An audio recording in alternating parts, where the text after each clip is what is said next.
Bonjour tout le monde, je suis Perle, votre médium énergéticienne. Seconde capsule dédiée à la pleine lune du 18 septembre 2024.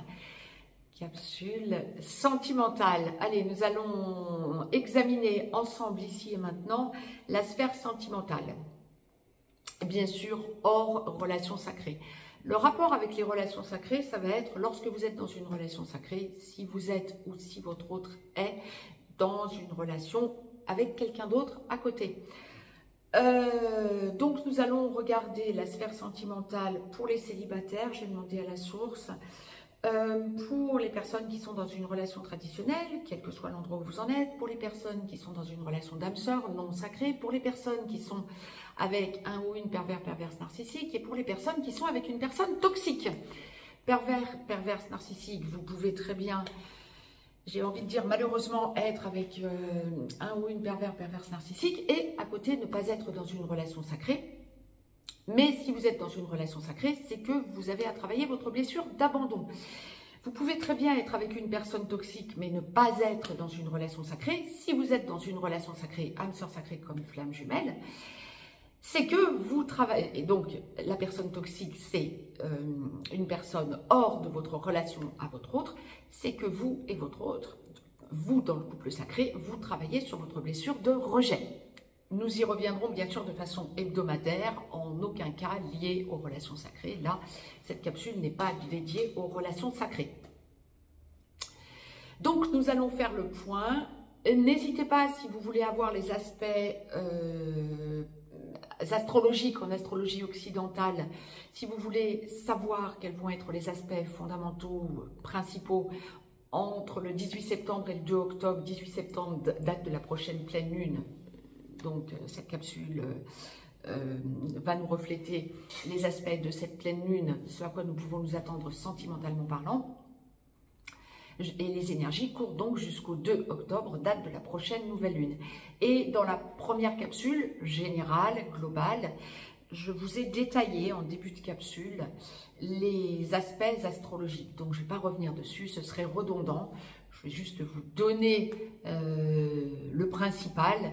La pleine lune donc, du 18 septembre 2024 donc, va mettre en place des énergies jusqu'au 2 octobre.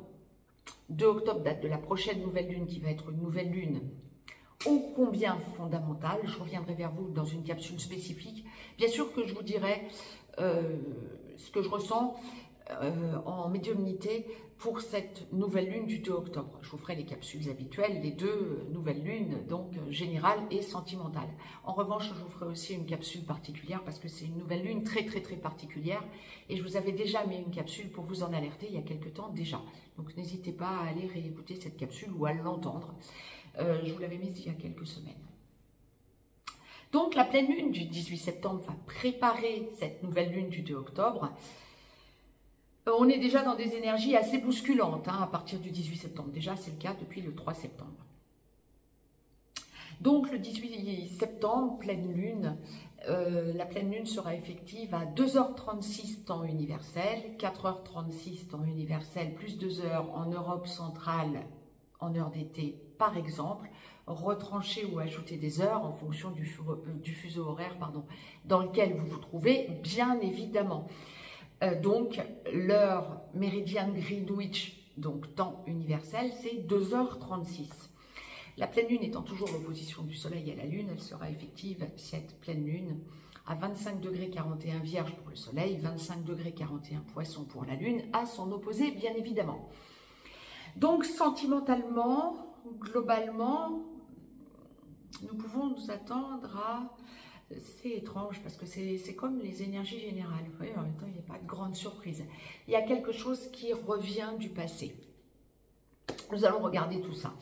Donc, sentimentalement, lorsque vous êtes dans une relation traditionnelle ou d'âme sœur et que tout va bien, ah oui, parce qu'il y a des choses qui reviennent, des sujets que vous aviez abordés avec votre autre, avec votre conjointe, lorsque vous êtes dans la vie commune, vous êtes en train d'engager la vie commune, il y a des choses qui reviennent que vous aviez déjà évoquées antérieurement. Alors ça peut être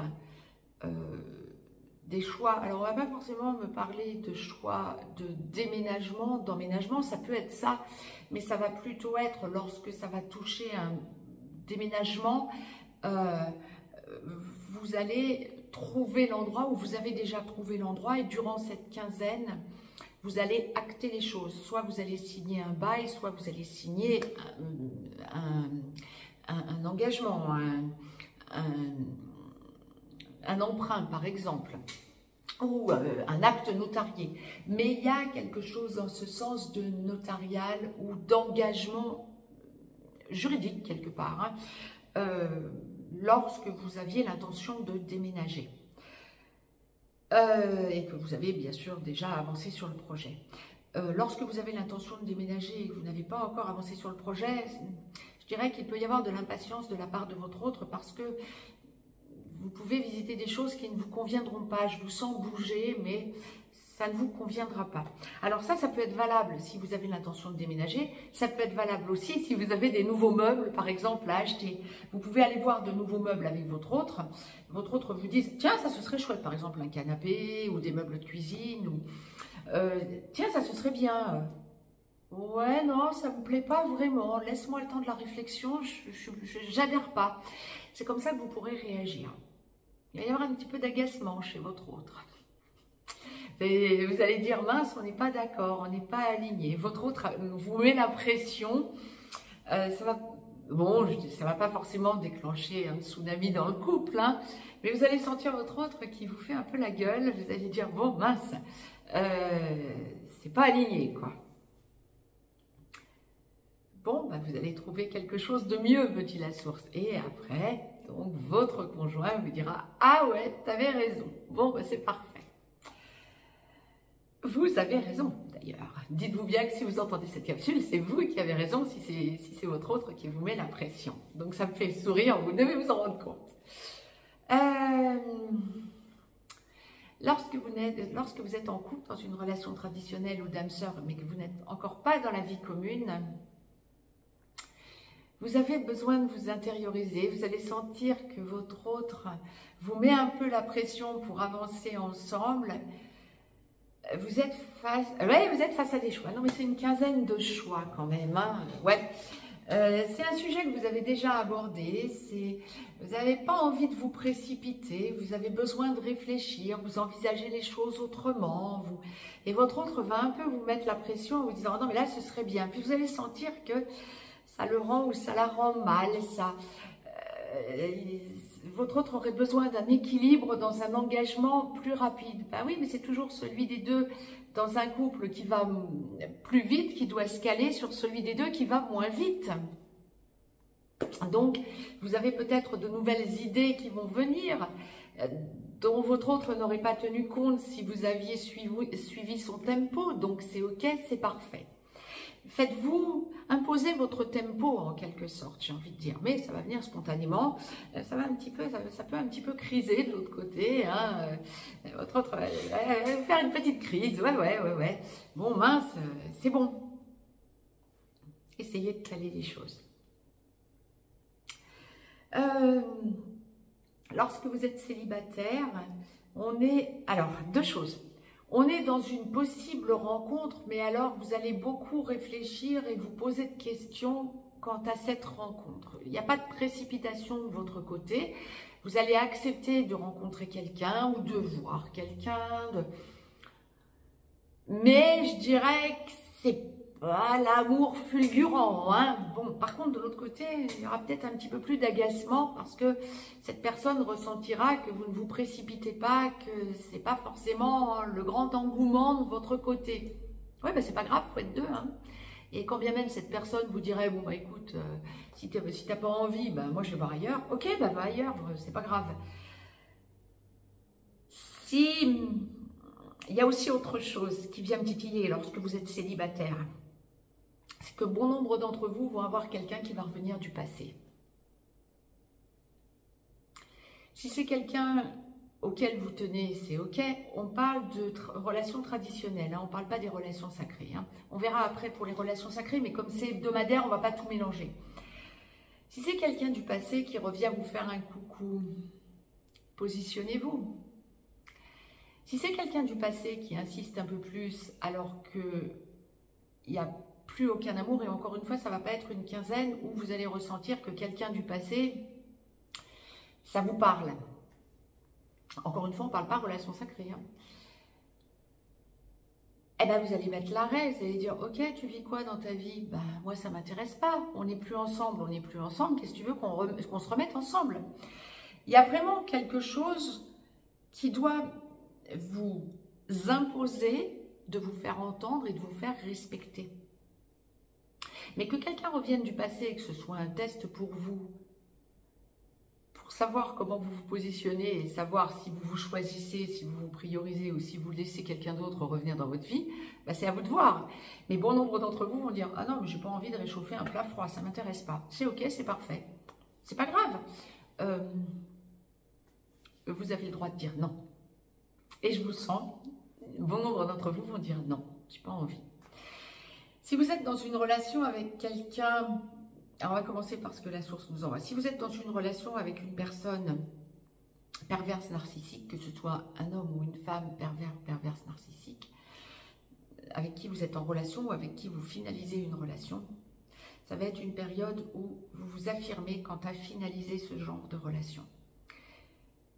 La personne va un peu bugger, peut un peu s'énerver, va essayer de tenter sa chance, essayer de vous jouer le coup de la lune de miel, hein, comme c'est faire un ou une perverse narcissique.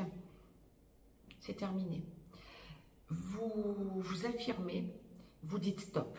Bon nombre d'entre vous qui êtes encore en lien avec un ou une perverse narcissique et en prenez conscience vont dire stop entre le 18 septembre et le 2 octobre. C'est parfait, réjouissez-vous, vous vous priorisez, vous vous respectez, vous n'en pouvez plus, c'est parfait.